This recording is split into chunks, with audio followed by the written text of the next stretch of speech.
HESC 114, Intro to Pharmacology, Chapter 13, Psychiatric Drugs. Chapter 13 covers disorders of the mind. It includes emotional disorders that affect personality, mood, and/or behavior. Many of these disorders have physiological causes due to chemical imbalances that can be realigned with medications and are generally treated in the short term. Other disorders require lifelong treatment. On your screen are the learning objectives for Chapter 13, which can also be found at the beginning of Chapter 13 in your textbook. Neurotransmitters are chemicals that relay messages from one neuron to the next. They are key neurotransmitters that play a role in neurological disorders. We're going to go through these and identify what area of the nervous system or brain that is associated with each of the following neurotransmitters. Epinephrine, also abbreviated EPI, epi, is a neurotransmitter of the sympathetic nervous system. An increase in epinephrine can cause anxiety, phobias, or panic attacks. Norepinephrine, identified with the abbreviation NE, is a neurotransmitter also of the sympathetic nervous system. It controls involuntary processes such as the heart rate, respiratory rate, and blood pressure. An increase in norepinephrine can cause aggression, obsession, and mania, where a decrease in norepinephrine can cause depression. Dopamine, abbreviated DA, is a neurotransmitter that is important physically in muscle control and psychologically in reward-motivated behavior. An increase in dopamine can cause schizophrenia and has a role in bipolar disorder, and a decrease in dopamine is associated with Parkinson's disease that we reviewed in Chapter 12. Serotonin, known as 5-HT, is a neurotransmitter that helps the brain cells communicate with each other. It is also active during sleep, eating, and digestion. A decrease in serotonin can cause depression, where an increase in norepinephrine with a decrease in serotonin can actually cause violent behavior.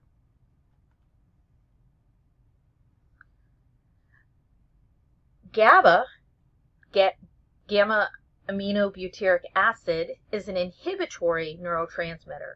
It is the main neurotransmitter in the brain, the cerebral cortex. It keeps neurons from being overstimulated.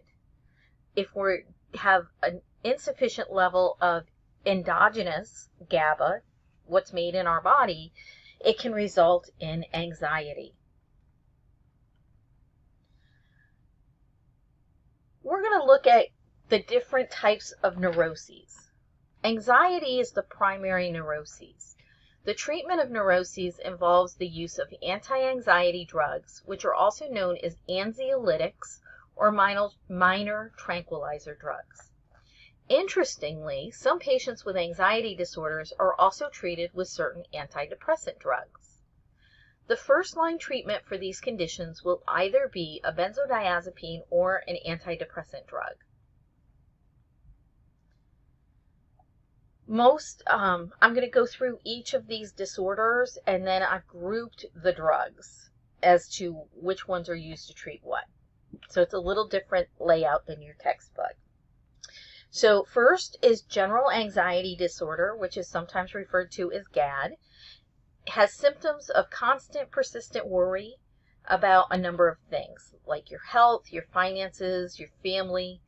It can includes an inability to stop worrying, and trouble concentrating, and can include restlessness. OCD is obsessive compulsive disorder. It's characterized by constant, persistent, and uncontrollable thoughts, obsession, that can cause anxiety and compel a person to perform excessive, repetitive, or meaningless actions. These are the compulsions. And they have to do these compulsions in order to relieve the anxiety. These repetitive actions occupy hours of each day and can involve cleaning, checking, hoarding, arranging, labeling, any activity that has to be done recurrently. Although individuals know their behavior is excessive and unreasonable, they are unable to control it or stop it. Panic disorder is another condition involved with anxiety. It involves having a sudden episode, a panic attack, which is severe and overwhelming anxiety, fear, and feelings of panic that have no identifiable cause. The physical symptoms are intense and can even mimic a heart attack. PMDD is premenstrual dysphoric disorder. It's a mental illness that occurs in females before the onset of each monthly menstrual cycle. It includes the physical and emotional symptoms of premenstrual syndrome, which include breast tenderness and joint and muscle pain, but to a much greater degree than seen in PMS. It also includes symptoms of depression, anxiety, tearfulness, difficulty concentrating, and sleep disturbances that significantly interfere with life activities. PMDD is a mood disorder caused by an alteration in the level of neurotransmitters in the brain. PTSD is post-traumatic stress disorder. It is a chronic, disabling reaction to an excessively traumatic situation or event. The person feels helpless and numb while mentally reliving the traumatic event over and over. Other symptoms can include anxiety, insomnia, irritability, and a numbed response to people and life events. In the past, this sometimes was referred to as combat fatigue or shell shock. Social anxiety disorder is also known as social phobia. It's characterized by anxiety and fear in social situations such as crowds, stores, meetings, parties, and also during personal encounters, sometimes even on the telephone or when meeting a new person. There is also a fear of speaking to strangers and authority figures or speaking in front of an audience. Physical symptoms can include extreme nervousness, sweating, blushing, tremors, nausea, stammering, an inability to think clearly, and fear of being the center of attention. Okay, so now that I've reviewed what the different disorders are, because the book is very repetitive, it's got all these breakouts by condition, the medications are the same. I'm actually going through the medications and grouping them into the conditions. So benzodiazepines are often used in anxiety disorders. Their benefit is that they are GABAergic. They enhance the effect of GABA, because a low level of GABA is thought to create anxiety. Benzodiazepines also produce sedation. They affect the spinal cord to decrease muscle tension. Both of these help to decrease anxiety. All benzodiazepines are control schedule 4 drugs. So on your drug list you had alprazolam, which is Xanax. We see it here. It could be dosed, it could be split. We see that it's a scored tablet.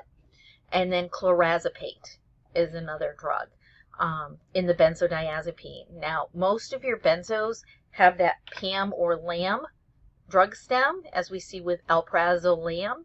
Clorazepate is an exception. It's one of the very first of the 2 drugs that were in the class to start with. Chlordiazepoxide was the other one. So this one does not have the PAM or LAM. So you're going to have to know, oh, that's the exception to those drug stems. Now, antidepressants can be used in treating anxiety disorders. So SNRIs can be used for GAD, panic disorder, and social anxiety disorder. SSRIs are effective in treating OCD, PMDD, and PTS. And tricyclic antidepressants are also used in treating OCD.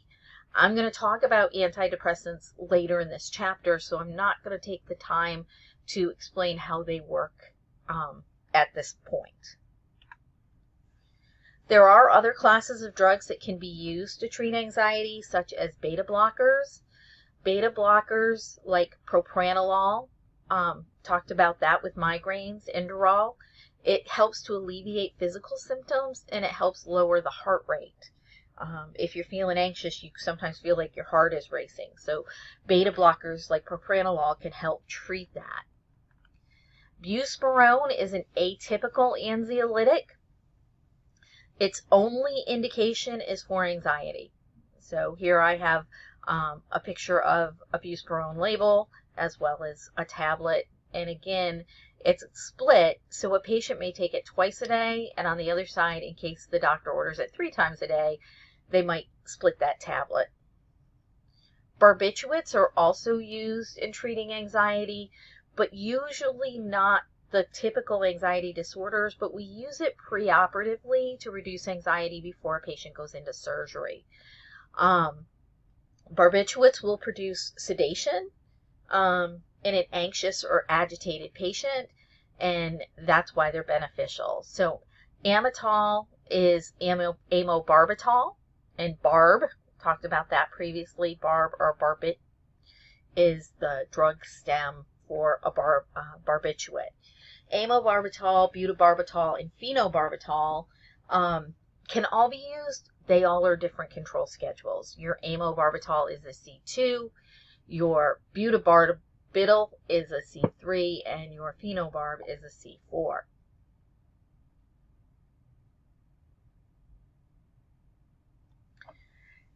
Next are psychoses. A psychotic symptom is based on the overactivity of the neurotransmitter dopamine. The most common form of psychosis is schizophrenia. There are 2 categories of psychoses, major psychoses and minor psychoses. Major psychoses is a lifelong disorder. The onset is usually late in the teens or early 20s, and most often the patient will have a familial link. Treatment of major psychoses includes antipsychotic drugs, also known as neuroleptic or major tranquilizer drugs. Now, the textbook refers to first and second generation antipsychotics. Generally, in practice, first generation psychotics can also be identified as typical, conventional, or traditional antipsychotics, and second generation antipsychotics are sometimes referred to as atypical antipsychotics.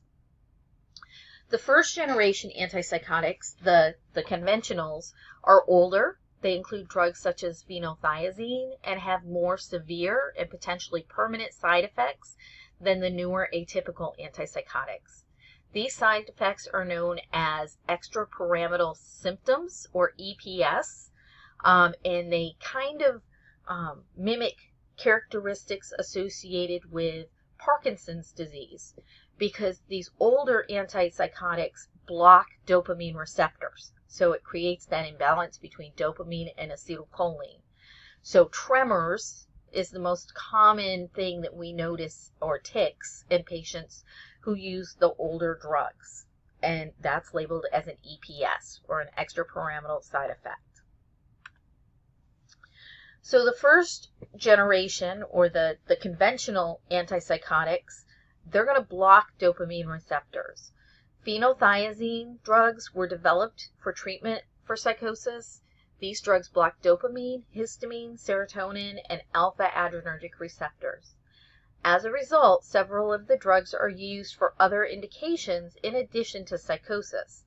One of the most common uses is treatment for nausea and vomiting with prochlorperazine or promethazine, Phenergan, and compazine. Well, prochlorperazine is compazine, promethazine is Phenergan. Phenothiazines will have the drug stem thiazine or phenothiazine. The book gives azine, but there's other drugs that end in azine, so it's not quite enough. The drugs on your list in the conventional or first generation include haloperidol, which is known by the brand name of Haldol, or thioridazine, which is actually a phenothiazine, and that brand name would be Mellaril. Because of the side effects of these antipsychotics, many patients don't like the side effects. They don't take them as they're supposed to. When patients don't take their medication as they're supposed to, it's known as non-adherence or non-compliance. Patients who have psychoses, such as schizophrenia, have to take these drugs for the rest of their life.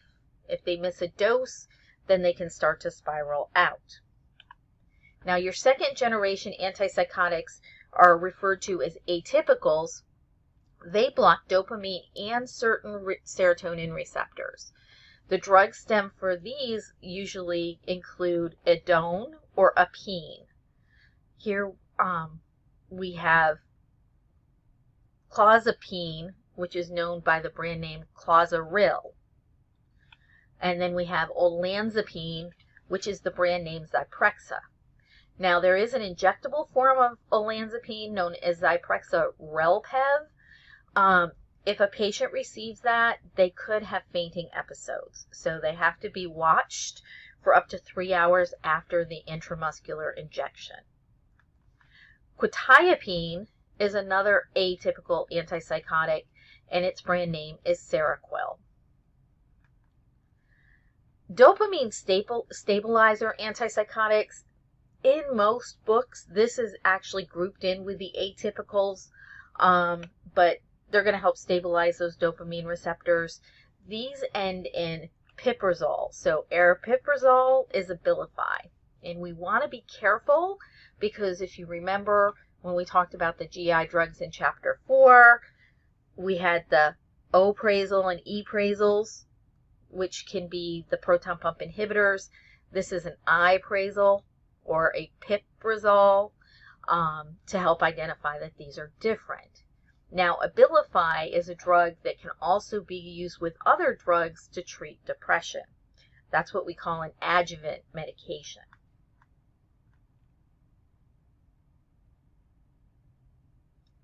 The next disorder is depression. Depression is treated with antidepressant drugs. These agents will enhance the levels of serotonin and or norepinephrine.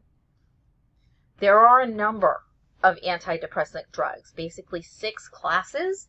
We're going to go through each of these. Again, many of these relate back to, they can also be used for other things. We can also use them in treating anxiety disorders. So first are the MAOIs. I don't know why the author put this first because this is one of the least used classes of drugs. It has the most interactions. MAO is monoamine oxidase. These are monoamine oxidase inhibitors, and there's actually a specific type. This is type A. I talked about MAOIs type B and being used to treat Parkinson's disease in chapter 12. MAOIs type A for antidepressant, they stop the enzyme monoamine oxidase that would break down specific neurotransmitters known as monoamines. Monoamine oxidase inhibitors are not the drug of choice when initiating treatment for depression, but they are only used to treat depression that has not responded to other drugs. Please review the drug alert in the textbook. Monoamine oxidase inhibitors have many drug-drug and drug-food interactions. The most commonly used antidepressant drug is an SSRI, which stands for Selective Serotonin Reuptake Inhibitor. They will selectively inhibit the normal reuptake of serotonin in nerve cells in the brain. When the serotonin level is low in a patient with depression, these drugs inhibit the reuptake and allow available serotonin to continue to stimulate receptors for a longer period of time.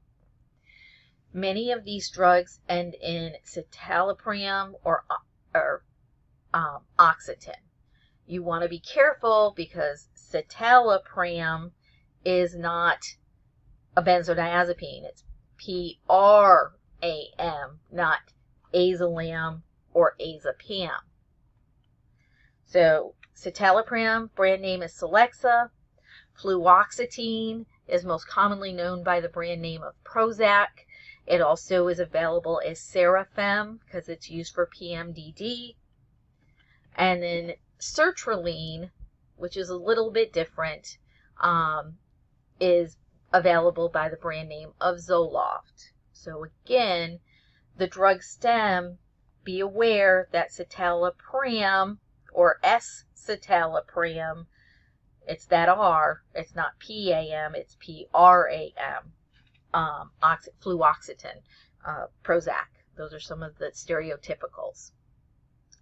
Now, the book does note that fluvoxamine also belongs to this category of SSRI drugs, but it's only used in the treatment of OCD. The next are SNRIs, which stands for serotonin norepinephrine reuptake inhibitors. They inhibit the normal reuptake of both serotonin and norepinephrine in the nerve cells in the brain. When serotonin and norepinephrine levels are low in a patient with depression, these drugs inhibit the reuptake and allow the available serotonin and norepinephrine to continue to stimulate receptors for a longer period of time. Examples of SNRIs include desvenlafaxine, which is known by the brand name of Pristiq, and our friend duloxetine, which is known by the brand name Cymbalta. We talked about duloxetine in the previous chapter, chapter 12.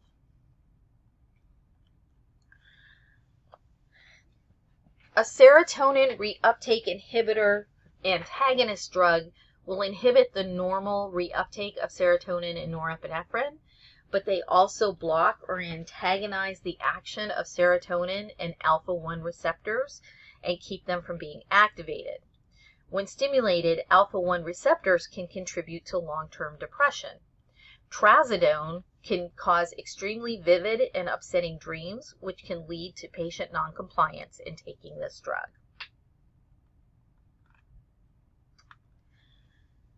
TCA is a tricyclic antidepressant. They are named because they have a triple ring configuration of their chemical structure. There's an image on figure 13-14 in your textbook. Tricyclic drugs block the reuptake of norepinephrine and serotonin in the brain and allow these neurotransmitters to bind with the receptors and prolong their action until they eventually break down. This helps correct the low levels of norepinephrine and serotonin found in patients with major depressive disorder. TCAs also have an anticholinergic effect. So again, we talked about TCAs being used to treat insomnia because they can cause drowsiness. So that comes from chapter 12. Now, there are two generations in this class. The first generation or older drugs have the drug stem of triptylin, as we see here, nortriptylin, brand name Pamelor. And then the newer drugs have mipramine or imipramine. So imipramine is known by the brand name Tofranil. Another use for imipramine, which is not in line with depression, but it's used for bedwetting.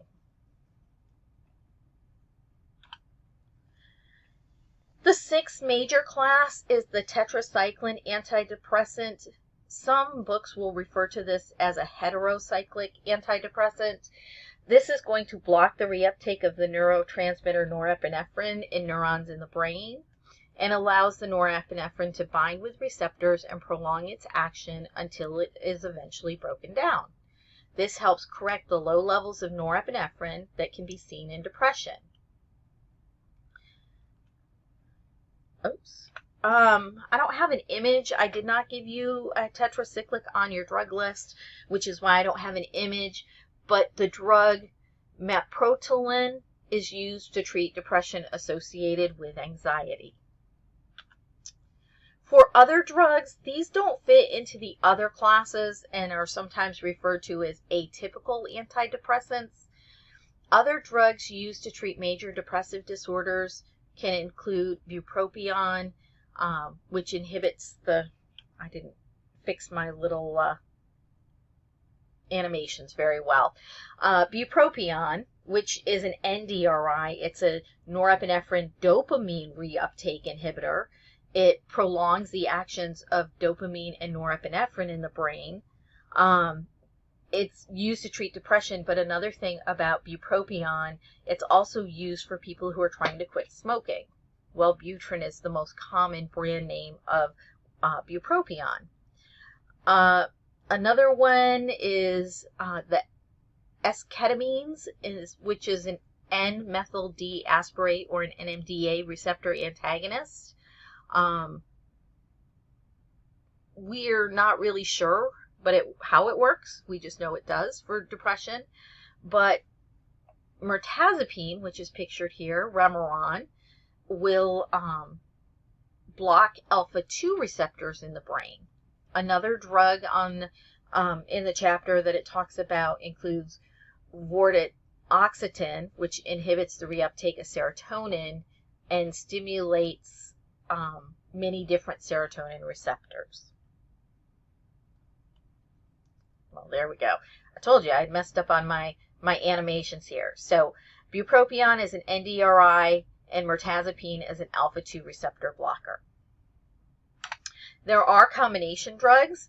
This combination drug contains an atypical antipsychotic, olanzapine, and an SSRI, fluoxetine, and it's called Symbyax, and it's used to treat the depression phase of bipolar disorder or depression that has been resistant to other treatment.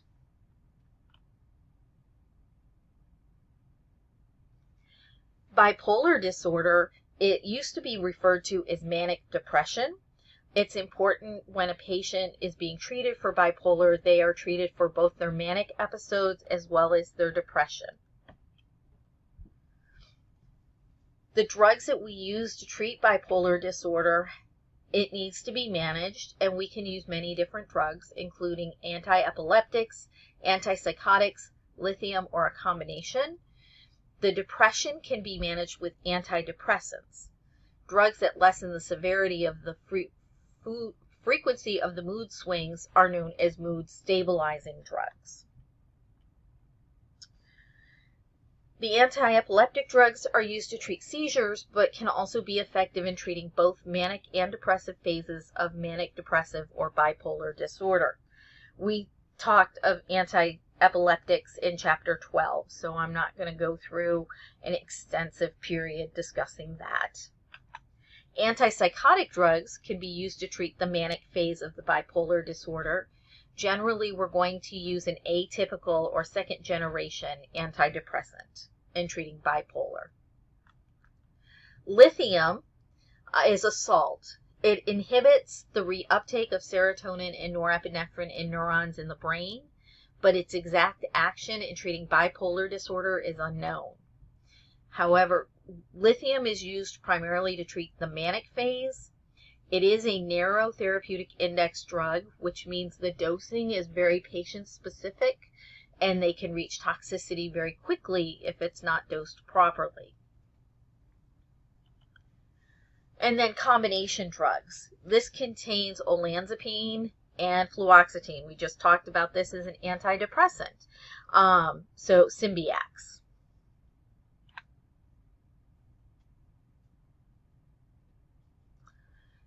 Next is attention deficit hyperactivity disorder.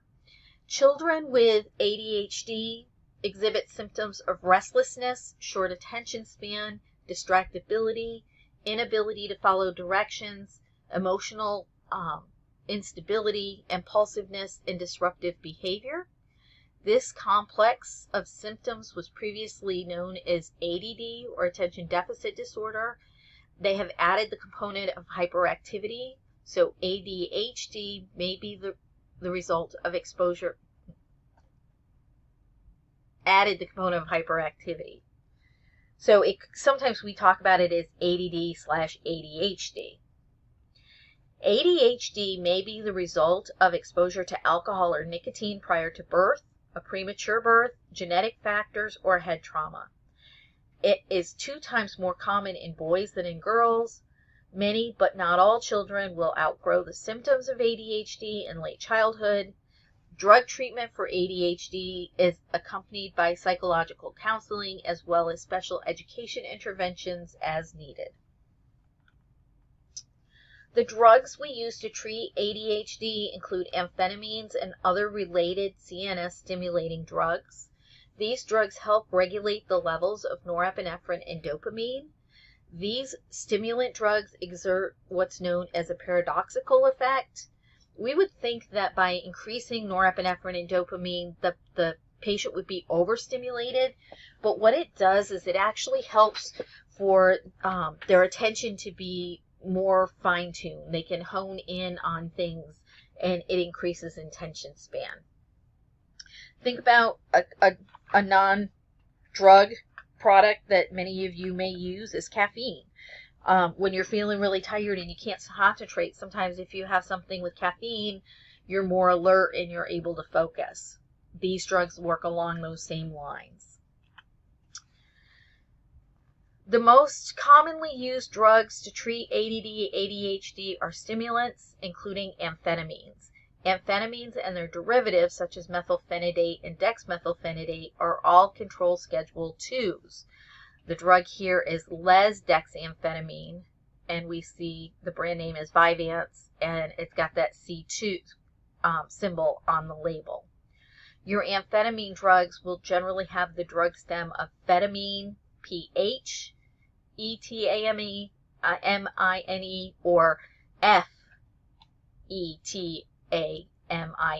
So the sound is the same. It's either going to be an F or it's going to be a PH. Amphetamine is spelled with a PH, but lisdexamphetamine, the drug pictured here, is spelled with the F in the phetamine. Other CNS stimulants, these are considered to be amphetamine derivatives, have the drug stem of phenidate. So the most commonly prescribed drug is going to be methylphenidate. Methylphenidate pictured here, we see that C2, these are controlled. There's many different brand names, including Concerta and Ritalin being two of the more common of the brand names. Non-stimulant drug, this is not a controlled substance. This is actually sold by prescription, is the drug atomoxetine, and atomoxetine has the brand name of Strattera. So this is not a controlled substances. These drugs include drugs that selectively inhibit norepinephrine reuptake in the brain. There's some others, including antipsychotic drugs like chlorpromazine or haloperidol, as well as alpha-2 agonists such as clonidine or guanfacine that can also be used, that are considered to be non-stimulant. But Strattera, atomoxetine, is the most common non-stimulant drug used to treat ADHD. Combination, a lot of times this would also be included with the amphetamines because it's actually a combination of amphetamines. This is amphetamine and dextroamphetamine. This is Adderall, and we added two together. It's just two different forms of an amphetamine drug, and these are also C2s.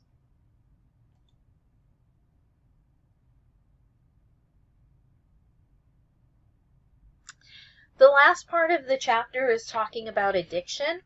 This kind of does tie into chapter 12 and a little even of chapter 5 as well. So some terminology. Addiction is a psychological compulsion that has persistent, intense urging. With drugs, this can be the result of physical and psychological dependence on the drug. Opioids, alcohol, and nicotine are the most common drug addictions, but not the only drugs to which a person can become addictive. With long-term use, a person may need more of a substance to get the same effect. That is a term known as tolerance. When the body could experience withdrawal from a drug, if it's not present, then the body becomes dependent on the drug or has dependence. Withdrawal can be dangerous when there is dependence. In addition to the symptoms listed, patients going through withdrawal can also have seizures. When a patient is having withdrawal from alcohol addiction, sometimes alcohol is abbreviated using ETOH. Patients will undergo medical detoxification to limit the adverse event. Benzodiazepines can be used and are helpful to the patient to help them tolerate their withdrawal symptoms, including anxiety and the potential for seizures. What we have on the screen right now are known as deterrents. These are used to maintain abstinence. So once a patient has completely undergone withdrawal, we don't want them to start drinking again. We want to have a deterrent. Deterrent or negative reinforcement. The drug on the left is disulfiram. It's available by the brand name Antabuse, so it's against abuse of alcohol. This drug has a specific interaction with alcohol that can cause severe side effects, including flushing, sweating, confusion, headache, blurred vision, dizziness, and nausea. It can even cause severe hypotension, a drop in blood pressure, and a racing heart. There is an anti-infective drug known as metronidazole, available by the brand name Flagyl, that is noted to have a disulfiram-like effect because of its interaction with alcohol. The second drug here is naltrexone, and this is an injectable suspension. This is known as Vivitrol. Drugs for withdrawal from opioid abuse disorder, which is known as opioid use disorder. Opioid use disorder can affect patients who have become addicted to prescription opioids or illicit drugs like heroin. Morphine is used to prevent withdrawal symptoms in addicts, but may be used to treat pain in patients who are opiate naive. That means someone who's not used opiates before. Like buprenorphine, methadone, which is a control 2, can be used for pain or for opioid use disorder. When used for opioid use disorder, methadone can only be dispensed from a registered facility. When used for pain, it can be filled at a pharmacy. Naltrexone is available by injection or oral formulation, and I had an image of that over here, the Vivitrol. So we can use Vivitrol for alcohol addiction or opioid use disorder. What it does is it blocks the pleasure center in the brain. Now, naloxone is known by the brand name Narcan, and it can be used to treat an opioid overdose. It's administered by injection, either intravenously or intramuscularly, or it can be introduced intranasally. So here we have that nasal spray. In Louisiana, naloxone can be purchased without a prescription. We have a Good Samaritan law that protects someone who administers naloxone to a person experiencing an overdose. The combination drug that contains an opioid agonist-antagonist drug, buprenorphine, and an opioid antagonist drug, naloxone, is known by the brand name Suboxone, and this is a sublingual film. So they're going to put this little film underneath their tongue. They should not cut, chew, or swallow this film. Okay, those are the disorders covered in Chapter 13. Now for some more questions.